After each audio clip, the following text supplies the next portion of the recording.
Bonjour, aujourd'hui j'ai entre les mains le téléphone X, le modèle X du constructeur Verny. Donc c'est un petit constructeur chinois, mais comme tous les petits constructeurs qui étaient à l'époque, comme Huawei, Xiaomi, etc., qui étaient petits, ils fabriquent de très bons produits. Et aujourd'hui on verra leur flagship smartphone, en gros, le modèle X. Bon, si j'arrive à le sortir. Ce modèle qui a un écran de 6 pouces, donc c'est un gros téléphone. Bon, on a encore la petite marque, c'est encore tout neuf. C'est un téléphone avec un processeur à 8 cœurs cadencé à 2 GHz, 6 Go de mémoire vive. Ça, c'est un très bon point, ça va très vite, c'est très véloce. Et 128 Go, excusez-moi, de mémoire embarquée, donc pour faire des installations. Ce qui est vraiment énorme. Donc 128 Go de mémoire de base avec la possibilité ici de rajouter une carte micro SD jusqu'à 256 Go et une carte SIM ou alors deux cartes SIM. Donc ici on a la possibilité, voilà, de mettre deux cartes SIM. Donc comme vous pouvez le voir sur l'écran, il est totalement sans bouton, on va dire, j'allais dire boutonless. C'est un peu à la mode. Puisque maintenant les boutons ils sont numériques, on les trouve en bas avec un retour électro vibrant, donc c'est un peu voilà, c'est l'écran même qui vibre directement pour vous donner un retour de contact des boutons.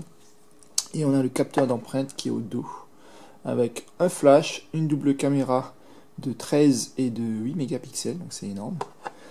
Donc sur le côté, alors ce modèle là il est bleu. Alors c'est du plastique malheureusement. Il est assez lourd parce qu'il a une batterie de 6000 mAh, donc une grosse autonomie. En même temps il faut alimenter le gros écran de 6 pouces, qui est assez énorme. Donc de face on a aussi deux caméras. Donc ça permet de prendre des captures, de filmer, de prendre des photos à mi-distance et à distance éloignée. Donc c'est un point très positif.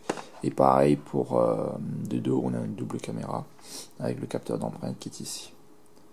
Donc voilà pour ce téléphone plutôt de bonne qualité. Donc, je vais le déverrouiller avec une couche Android, alors un ROM Android 7.1 avec une couche un peu customisée quand même du constructeur, mais très légèrement. Donc ça va, on n'a pas à s'en plaindre. C'est plutôt réactif en tout cas. Donc ça capte la 4G, hein, et puis en termes de fonctionnement c'est assez standard. On a sur la tranche de chargement uniquement une prise USB-C, pas de jack audio, mais du coup, puisque maintenant on se connecte beaucoup en Bluetooth, et le pack est livré, alors on verra un pack assez complet, avec du coup un adaptateur USB-C et audio, jack audio donc pour brancher des écouteurs. Donc le câble de rechargement, la petite prise de recharge, le bitonio pour mettre sa carte SIM. Et ce qui est agréable quand même, c'est livré de base, parce que c'est un téléphone assez, on va dire, exotique, qu'on ne trouve pas régulièrement sur le marché. Donc pour trouver une housse qui soit parfaitement adaptée, c'est pas simple.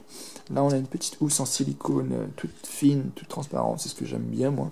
J'aime pas les grosses housses en cuir, puisque là au moins on voit le téléphone, on a une bonne prise en main.